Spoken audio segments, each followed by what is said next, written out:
नमस्कार मंडळी, सादर करीत आहे श्री श्रीपाद वल्लभ कथा.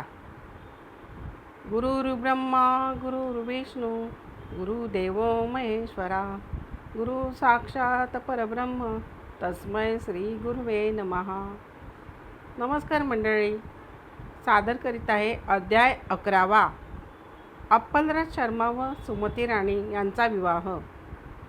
भारतीय संस्कृतीचे ग्रंथभांडार समुद्राप्रमाणे अथंग असे आहे. त्यामध्ये जगाच्या कल्याणासाठी ऋषी मुनींनी उपदेशपर वेगवेगळ्या हिताच्या गोष्टी सांगितलेल्या आहेत. नवनाथांच्या कथा त्यापैकीच आहेत. नवनाथ व त्यांचे कार्य अलौकिक व प्रभावी असून लोकांचे जीवनमान सुसह्य करण्यासाठी मार्गदर्शनपर ठरावे असे आहे. नवनाथांचा जन्म अयोनी संभव अशा प्रकारातून झालेला आहे. त्याचप्रमाणे श्रीपाद प्रभूंचा जन्मही ज्योतिमय रूपाने झालेला आहे. श्रीपादांच्या आईवडिलांचा संबंध पादगया येथील कुकुटेश्वराच्या माध्यमातून झाला असून एकदा शनिप्रदोषाच्या दिवशी बापनार्युलू व सुमती महाराणी अप्पलराज शर्मा तसेच गावातील मंडळी परमपवित्र अशा पिटिकापूरमधील कुकुटेश्वरांच्या मंदिरात उपस्थित होते. शिवाराधना झाल्यानंतर मंदिरातील सारे वातावरण अतिशय शांत झाले. अचानक कुकुटेश्वराच्या शिवलिंगामधून विद्युत कांती प्रकाशित झाली व त्यावेळी त्यातून उच्च स्वरात देववाणी ऐकू आली.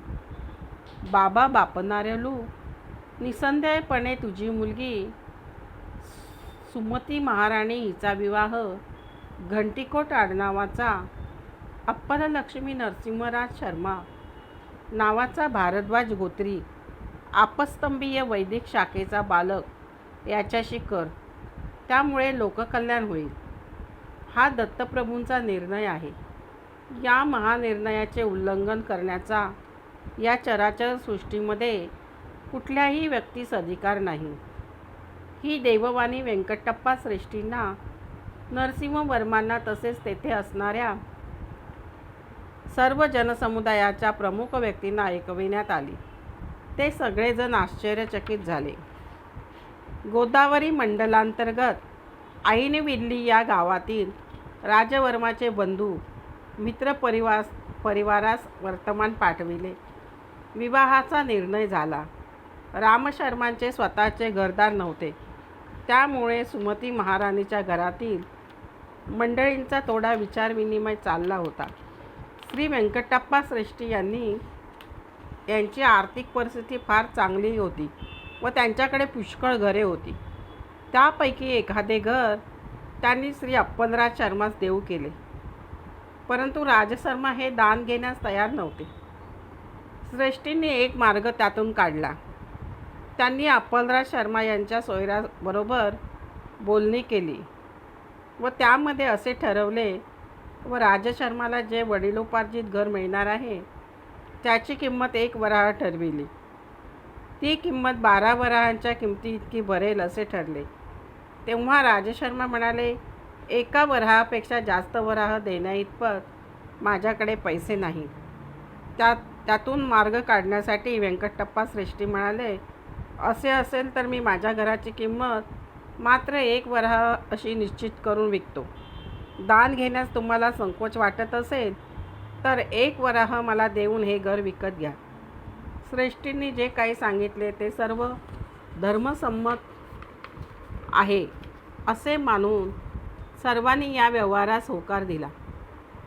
सुमती महाराणी व श्री अप्पललक्ष्मी महाराज नरसिंह शर्मा यांचा विवाह महापंडितांच्या वेदघोषात व मंगलवाद्यांच्या गजरात मोठ्या थाटात पार पडला. सुमती राणी अनुसया तत्वामधील परमशिवाची शनिप्रदोष समयी आराधना करीत असे.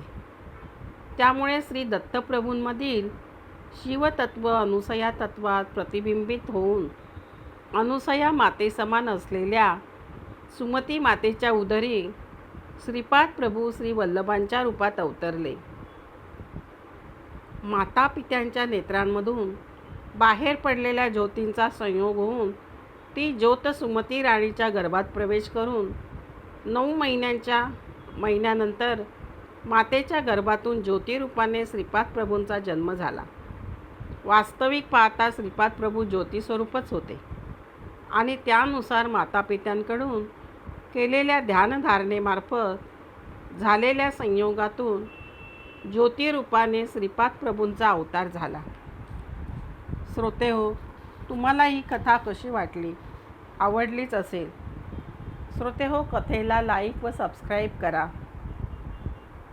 धन्यवाद. माझ्या कथा ऐकल्याबद्दल खूप खूप धन्यवाद.